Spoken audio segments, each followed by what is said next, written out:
اور ډېر ښایسته حدیث دی د عاشقانو زړونه پرې خوشحالېږي. محبوب مې فرمایي د قیامت سخته ورځ به وي. د ټولو نه سخته ورځ د انسان په ژوند کې چې دی پیدا شوی دی او د ده د پیدایش نه واره تر اخره پورې د ټولو نه سخته ورځ چې کومه راځي هغه به ګورې د قیامت ورځ وي. او د ټولو نه سخته شپه چې کومه ده هغه د قبر اولنۍ شپه چې دی دا د انسان په ټول ژوند کې یعنې پس د مرګ چې کوم ژوند دی په هغې کې د ټولو نه سخته شپه دا د قبر شپه. الهه دې دواړه موږ تاسو ته اسانه کړي. محبوب مې فرمایي د قیامت سخته ورځ به وي. فرشتې به لګیا وي، میزان به پروت وي، تله به پرته وي او د خلکو اعمال به تللی شي. دغه داسې یو لاره وي، دغه لاره به لږه مخکې تللي وي، د دې نه به یو ښي طرف ته لاره تللي وي، یو به ګس طرف ته لاره تللي وي. محبوب مې فرمایي د دې دواړو لارو په منځ کې به ابوالبشر سیدنا آدم علیه السلام مبارک تشریف فرماوي. او د حدیث شریف الفاظ دا دي. محبوب مې فرمایي آدم علیه السلام به ځان نه یو شین څادر راتو کړی وي. شین څادر یا شنه جوبه اغوستل دا به د آدم علیه السلام عمل وي په دغه ورځ باندې. آدم علیه السلام به ناست وي او میزان تله به لګېدلې وي. نو میزان تله به صرف دا نه وي چې د امت د رسول الله مبارک اعمال به تللی شي، د ټولو امتونو اعمال به تللی شي. محبوب مې فرمایي په دې کې به یو شخص راشي، فرشتې به راولي او د ده اعمال به تلي، نیک او بد اعمال به تللی شي. و یو شخص به وي د هغه نیک او بد اعمال به وتللی شي. نو د دغه انسان نیکیانې به کمې وي او ګناهونه به ډېر زیات وي.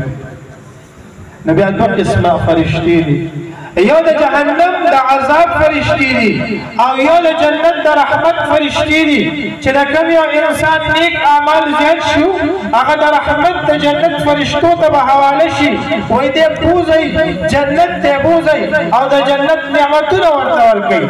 او چې د کوم یو انسان بد اعمال زیات دي الله دې نه کړي چې زموږ او ستاسو بد اعمال زیات شي.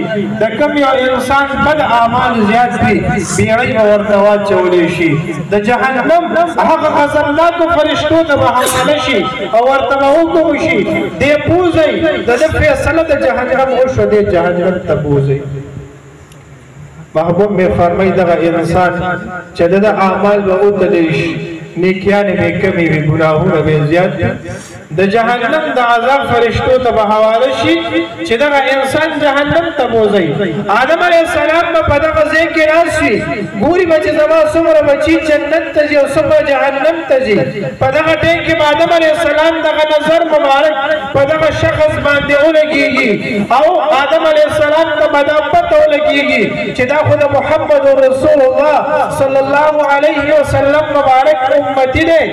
دا خو د غمخوار پیغمبر امتی دی، دا خو د هغه پیغمبر امتی دی چې ټول ژوند یې د دغه امتیانو لپاره د رب کریم په بارګاه کې سوالونه او جړاګانې کړي. دا خو د شفیع المذنبین د ګناهګارو شفاعت کوونکي امتی دی. آدم علیه السلام به آواز کوي، د حدیث شریف الفاظ دي، وا محمدا وا محمدا، اے محمد صلی الله علیه وسلم دلته راشه ستا امتي جهنم ته روان کړی. آدم علیه السلام ته پته وه چې دا د چا امتي دی.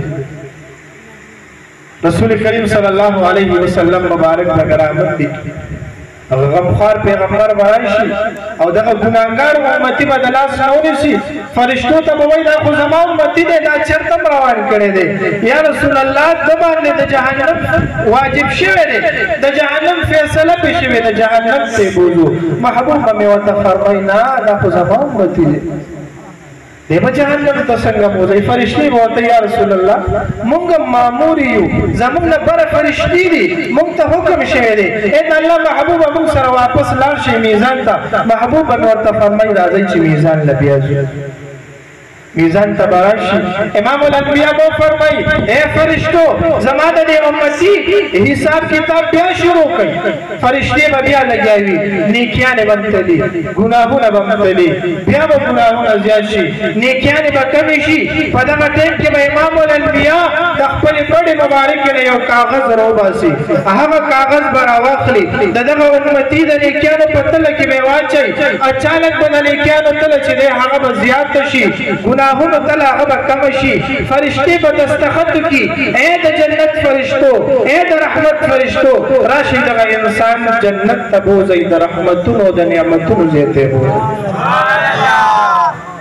دغا شخص با جنت تروانی چی او سڑے دا جہنم دا جنت تزی چلتا پولیس راشی و پا موبیل کی کینولے او پلاره کې د شهاب خان یا بل څوک راشي وایي دا خو زما ملګری دی او دی د دې موبایل نه راکوز کوي نو دا راته څومره به خوشحالۍ چې د تاڼې نه بچ شومه د تاڼې نه څومره به انسان خوشحالۍ د خوشحالۍ نه به څومره او هغه انسان چې جهنم ته روان دی او د جهنم نه راخلاص و جنت ته روان شي څومره به خوشحالۍ دی ورته به وایي وایي ته څو خیال دی در سره ډېر خوب کتاب خو زه د جهنم نه جنت ته روان کړم دی به ورته وایي زه ستا پیغمبر هغه غمخوار پیغمبر هغه غیرتمند پیغمبر ستایم زستا پیغمبر جناب محمد رسول اللہ صلی اللہ علیہ وسلم بے مورتاز کہ یا رسول اللہ استا سو پلاس مبارک کسو اخوار وانتے ٹوٹاوا او زمان تم رغر غد گناہون آغا پیسبک شو